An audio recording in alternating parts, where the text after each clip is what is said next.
My name is Lindsay Washington, and I have my two brothers here and my mom. And we are going to be talking about big game hunting. So recently there has been a new sport that has arisen in the media, and it's called big game hunting. It is defined by Webster Dictionary as relatively large animals sought or taken by hunting, fishing, and especially for sport. So specifically, right now there is a big talk of hunting lions, elephants, crocodiles, rhinos in Africa. And recently there has been a dentist who decided he does this for sport, and he hunted Cecil the lion, which is a lion that is researched and studied by Oxford University. And he killed and shot him for sport. So there's two different sides of this argument. Some say it's not right, and some say it is right. And I'm here to talk about the facts of it. So recently, you can pay up to $5,000 to $35,000 to go on this trip and hunt one of these animals for anywhere from 2 to 10 days. So, one side of the argument is it generates revenue and profit for the cities that the hunters are going into. There's only about 12 countries that allow this hunting, and most of them are in Africa. So Zimbabwe and South Africa are two known ones. Another recent case is the shooting of a giraffe, and this is Sabrina. She does it for sport, and she also was brought up in the conversation when Cecil was shot and killed.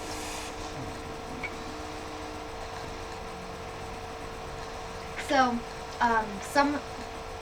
some of the benefits of this sport is elephant tusks are used for medicine in Asia.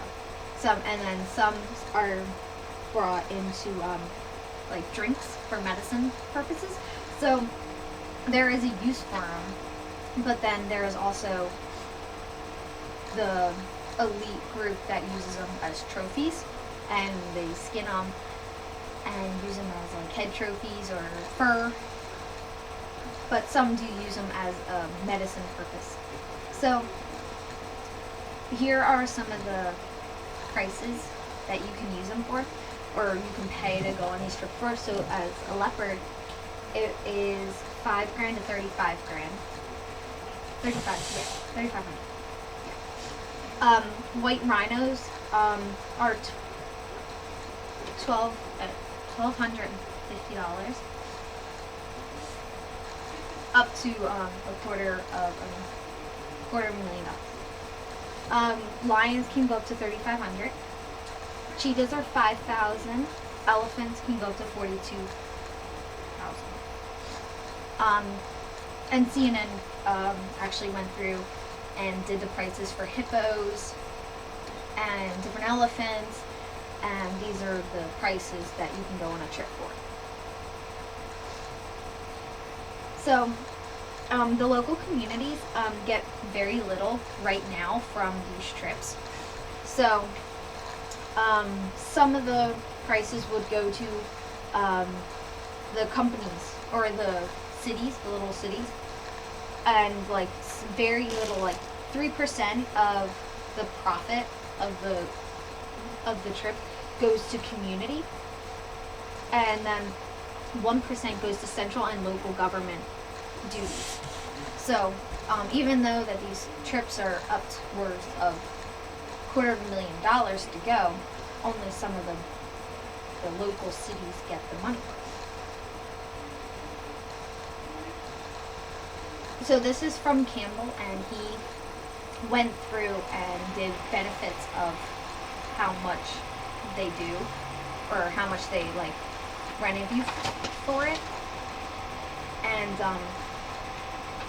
he said that 3% of the adventures go to the community, and that would be payments to the community-based organization and like to education. And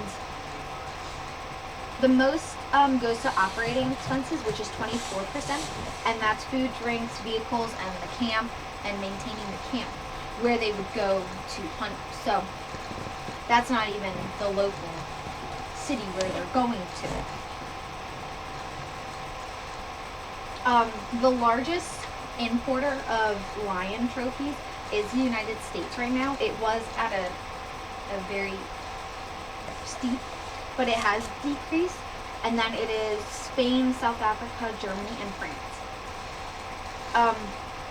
In 2013, $100 million was spent in South Africa, and then the highest income, which is an animal, was 10.64 million, and the lowest was the wildebeest with 2.27 million.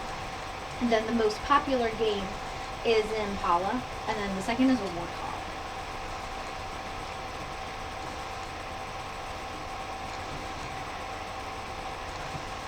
Oh, and then the other side, actually,